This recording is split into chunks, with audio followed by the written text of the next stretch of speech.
बगलामुखी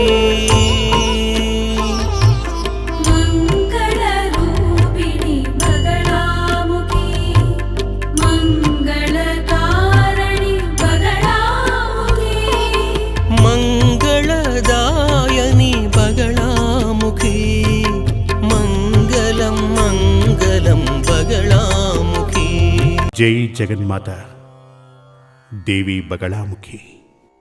ओं ह्रीं बगलामुखी वरदे सर्वसौभाग्यप्रदायिनी समस्त भक्तानां सर्वाभीष्टं साधय साधय హ్రీం ఓం స్వాహ। మూడు విధాలుగా లోకంలో మనుషులు జీవిస్తున్నారు. ఆ మూడు విధానాలు ఏమిటి అంటే వాటి గురించి వివరంగా చెప్పాలంటే, ఒకటి ఆధ్యాత్మికంగా జీవించడం, ఆధ్యాత్మిక భావనతో జీవించడం. ఆధ్యాత్మికత అంటే స్పిరిచువల్ లైన్ అని కూడా అనొచ్చు. మరొకటి భౌతికం. భౌతికం అనగా మెటీరియల్ లైఫ్. ఆధ్యాత్మికం, భౌతికం ఇవి రెండే కాకుండా ఇక మూడవదొచ్చి ఆధ్యాత్మికం భౌతికం కలిసినది. సాధారణంగా జీవన విధానంలో మనలాంటి మనుషులందరూ కూడా ఈ మూడవ విధానం అని చెప్పబడే ఆధ్యాత్మికం భౌతికం కలిసిన విధానంలోనే జీవనం గడుపుతుంటాం. జీవితానికి ఆధారం ఏమిటంటే అది నమ్మకమే. మనము రేపు అనేది ఉంది అనే నమ్మకంతోటి, మనం రేపు బ్రతికే ఉంటామనే నమ్మకంతోటే అన్నింటినీ మనం సమకూర్చుకుంటాం కదా. కానీ ఈ మూడు జీవన విధానాలలో ఉన్నటువంటి మనిషికి, మూడు విధానాలలో ఉన్నటువంటి మనిషికి, మూడు జీవన విధానాలలో జీవితాన్ని సాగిస్తున్న మనుషులందరికీ రేపు నాకు ఏం జరగబోతోంది అనేది తెలుసుకోవాలన్న ఆతృత ఉంటుంది కదా. రేపు నాకు ఏం జరగబోతోంది, రేపు నేను ఏం చూడబోతున్నాను అంటే నా యొక్క ఫ్యూచర్ ఏంటి అని తెలుసుకోవాలన్న ఆతృత ఆధ్యాత్మికవాదికి ఉంటుంది, భౌతికవాదికి ఉంటుంది. ఈ రెండు విధానాలను కలిపి అనుసరిస్తున్న వారికి కూడా ఉంటుంది.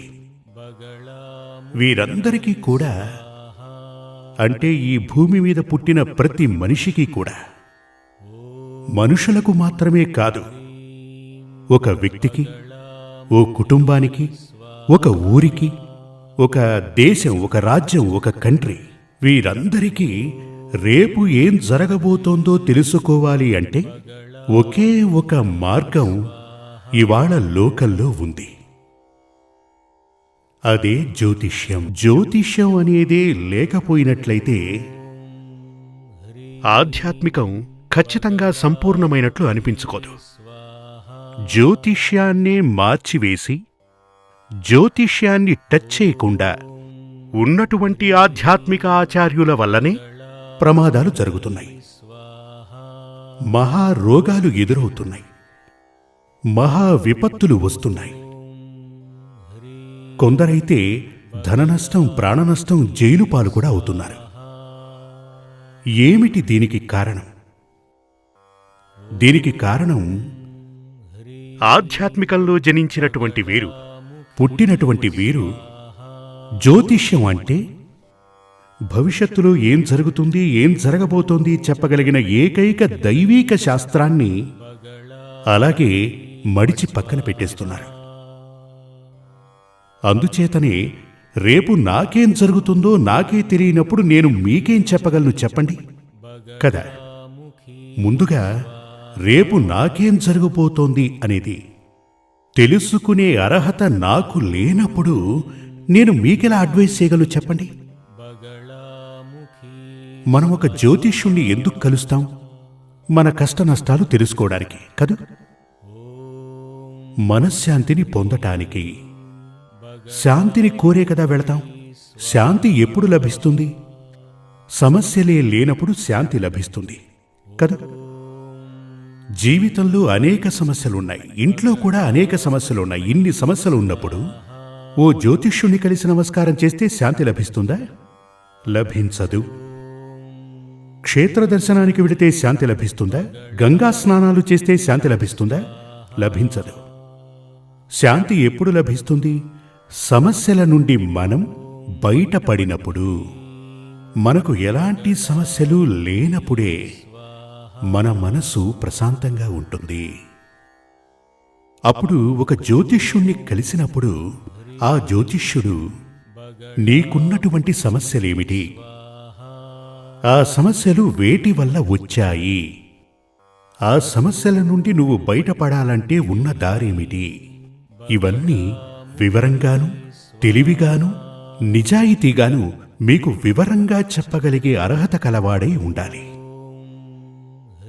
అటువంటి అర్హత ఒక జ్యోతిష్యునికి ఉండాలి అంటే, అలాంటప్పుడు అతను జ్యోతిష్యం గురించి పూర్తిగా తెలియనివాడు, జ్యోతిష్య శాస్త్రంలో పాండిత్యం లేనివాడు, జ్యోతిష్యం అనే శాస్త్రాన్ని క్షుణ్ణంగా చదివినవాడు కాకపోతే ఇలాంటివన్నీ చెప్పలేడు.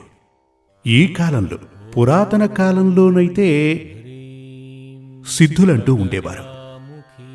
దైవీకం కలిగినటువంటి ఆత్మ కలవారు. వీరిని సిద్ధులు అంటారు. వారందరికీ త్రికాల జ్ఞానం అంటూ ఉండేది. వారు కళ్ళు మూసుకొని ఓ 10 నిమిషాల తరువాత మన గురించి చెప్పేవారు. మన గురించి మంచి కాని చెడు కాని వాటికి సంబంధించిన పరిహారాలు చెప్పేవారు. కానీ ఈ కాలంలో ఇప్పుడు అలాంటి వ్యక్తులు మనకు కనిపించరు. అలా ఉన్నారని ఎవరైనా చెప్తే వారు మిమ్మల్ని మోసం చేస్తున్నట్లే. బాగా అర్థం చేసుకోండి.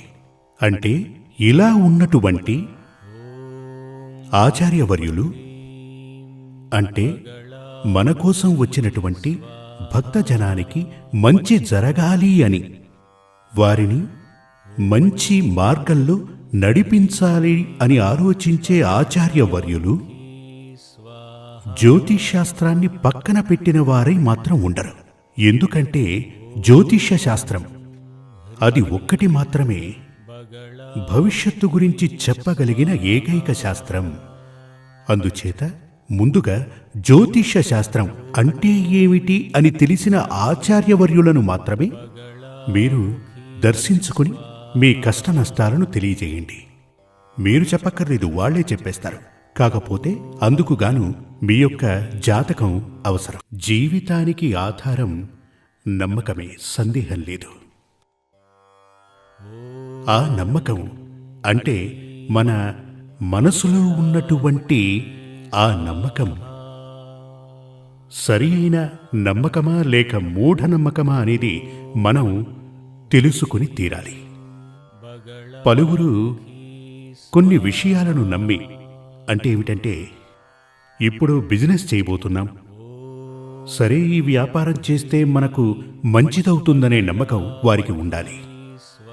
ఆ నమ్మకాన్ని పెట్టుకుని, ఆ నమ్మకాన్ని పెంచుకుని వారు ధనాన్ని సమకూర్చుకుని, అంటే నా ఉద్దేశం లోన్ తీసుకుని ఏదో ఒకటి చేసి బిజినెస్ని ప్రారంభిస్తారు.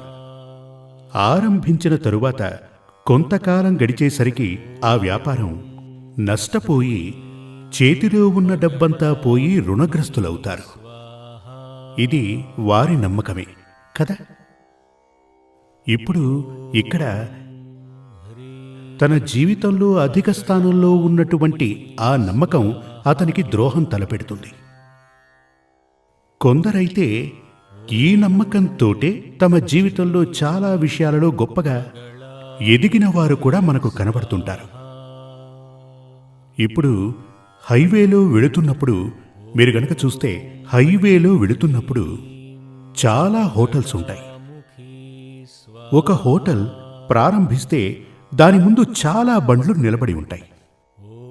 దానికి ఏమిటి అర్థం? అక్కడ వ్యాపారం బాగా జరుగుతోందని అర్థం. మీరు గనక ఓ 2-3 నెలలు ఆగి చూస్తే వాటికి పక్కపక్కనే చాలా హోటళ్లు పెట్టడం జరుగుతుంది. ఈ హోటళ్లన్నీ ప్రారంభించి తరువాత 6 నెలలు గడిచి చూస్తే ఈ హోటళ్లన్నీ మూసేసి ఉంటారు. ఎందుకలా జరిగిందంటారు? అతనిది కూడా నమ్మకమే కదా.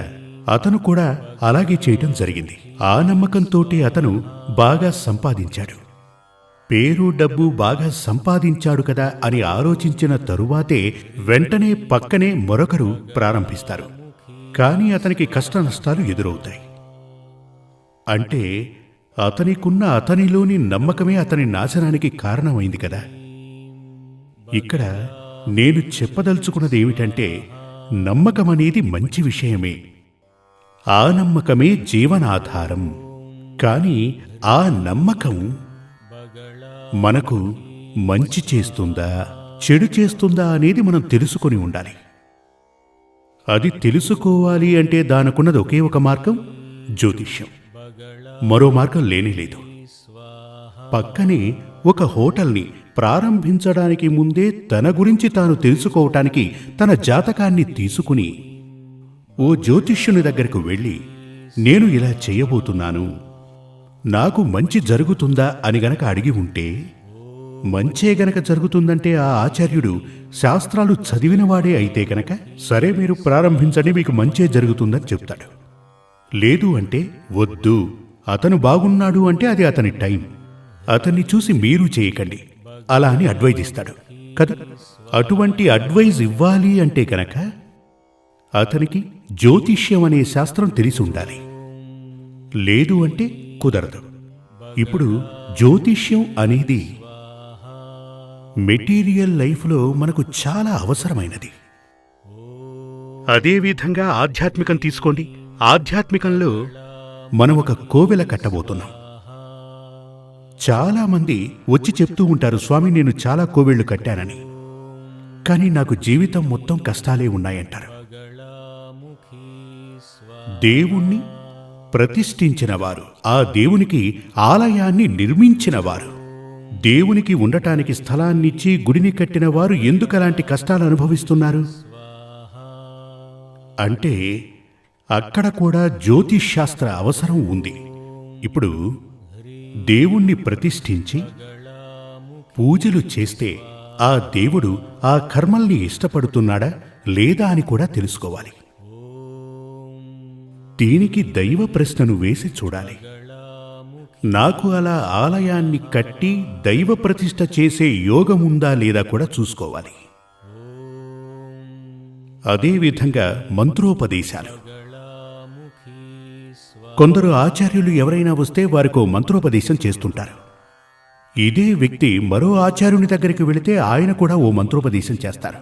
కొందరు చెప్తూ ఉంటారు, నేను ప్రతిరోజు కూడా 15 మంత్రాలు జపిస్తానని. ఒక్కో ఆచార్యుని వద్దకు వెళ్ళినప్పుడు ఆయన ఓ మంత్రోపదేశం చేశారు అలా అని చెప్తూ ఉంటారు. కానీ నాకు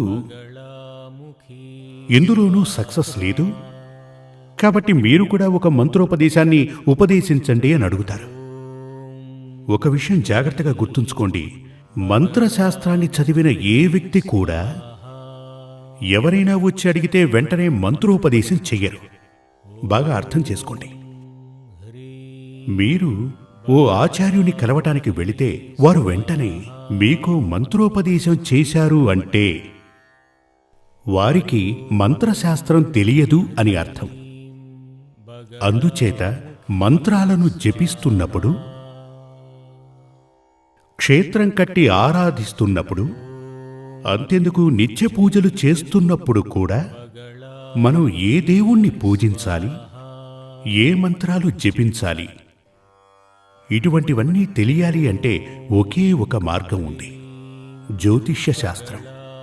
ఈ జ్యోతిష్య శాస్త్రం వచ్చి ఆధ్యాత్మికం, భౌతికం అన్ని మన జీవితంలో మనల్ని ఆపగలిగినటువంటి, కంట్రోల్ చేయగలిగినటువంటి, వివరంగా చెప్పాలంటే జీవితానికి ఒక టార్చ్. రాత్రుళ్ళు నడుస్తూ వెళుతున్నప్పుడు ఒక టార్చ్ లైట్ ఎంతగా మనకు ఉపయోగపడుతుందో అదేవిధంగా మన జీవితంలో మార్గనిర్దేశనం చేసేదే జ్యోతిష్య శాస్త్రం. అయినా దాని గురించి శాస్త్రీయంగా తెలిసిన వారి దగ్గరికి వెళితేనే మీకు సరైనటువంటి మార్గ నిర్దేశనాలు లభిస్తాయి. లేదు అంటే గనక మిమ్మల్ని అగాధంలోకి తోసేస్తాయి. అందుచేత జ్యోతిష్య శాస్త్రం అనేది మన జీవితంలో నిత్యం మనకు అవసరమైనటువంటిది అని తెలుసుకోండి. ఇది లేకుండా ఆధ్యాత్మికం సంపూర్ణం కానేరదు. అందుచేత ఎప్పుడూ కూడా 3 నెలలకోసారి, 6 నెలలకొకసారి, లేక సంవత్సరానికోసారి గ్రహాలు మారుతున్నప్పుడు వెనువెంటనే మీ జాతకాన్ని తీసుకువెళ్ళి ఒక ఆచార్యునికి, తెలిసిన ఓ ఆచార్యునికి చూపండి. అప్పుడే రేపు ఏం జరగబోతోంది, మీరు ఏం చెయ్యొచ్చు, ఏం చెయ్యకూడదు ఇలా అని వారు మీకు చెప్తారు. వారు చెప్పినట్లే ఒకరికే చూపించి వారు చెప్పినట్లు మీరు చేయక్కర్లేదు, నలుగురికి చూపించండి. నలుగురు అదే అభిప్రాయాన్ని వ్యక్తం చేస్తే మీరు ఖచ్చితంగా దాన్ని పాటించి తీరాలి. మీకు మంచి జరగాలి అని మీ మనసులో ఉంటే గనక, అలా జరగాలని మీరు కోరుకుంటే గనక జీవితంలో కష్ట నష్టాలు ఉంటాయి. అందుకోసమే కదా ఆ ఈశ్వరుడు మనకు వేదాలిచ్చినది ఎవరు? ఇంకెవరు? సాక్షాత్తు ఆ పరమేశ్వరుడే. చతుర్వేదాలు ఇచ్చినవాడు మహాదేవుడే. ఆ వేదాలలో ఉన్నదే జ్యోతిష్యం. జ్యోతిష్యం గురించి ఏమంటారంటే వేదాలకు కన్ను వంటిది అంటారు. వేదాలలోనే అంటే ఏమిటంటే మనిషి శరీరంలో కన్నుకు ఎటువంటి ప్రాధాన్యత ఉందో, ఎంతటి ముఖ్యత్వం ఉందో అంతటి ప్రాధాన్యత ఉంది ఈ జ్యోతిష్యానికి. క్షుణ్ణంగా చెప్పాలంటే జ్యోతిష్యం లేకపోతే వేదాలు లేవు అని అర్థం. జై జగన్మాత దేవి బగళాముఖి. నేను చెప్పేది మీ అందరికీ అర్థం కావాలని నేను అమ్మవారిని వేడుకుంటున్నా. శ్రీ సూర్యమంగళం అద్వైత వేద విద్యాపీఠంలో తాంత్రిక పూజల్లో సిద్ధహస్తులైన ఎందరో ఆచార్యులు అమావాస్య, పౌర్ణమి రోజుల్లో ప్రత్యేక యాగాలు నిర్వహిస్తారు. ఈ యాగాల్లో పాల్గొనడం ద్వారా తల్లి శ్రీ బగళాముఖీదేవి అనుగ్రహం వల్ల సర్వదోషాలూ పోయి సకల సౌభాగ్యాలు మనకు కలుగుతాయి. శ్రీ సూర్యమంగళం అద్వైత వేద విద్యాపీఠం జ్యోతిష్యం, ప్రశ్నలు, వాస్తు, తాంత్రిక పూజలు మరియు వేదయాగాలు నిర్వహిస్తారు. సంప్రదించవలసిన నంబర్ 7305442299 7305442299. చెన్నై, కోయంబత్తూర్, బెంగళూరు, హైదరాబాద్, విజయవాడ, ఢిల్లీ, ముంబై, తిరునల్వేలి, టెక్సాస్.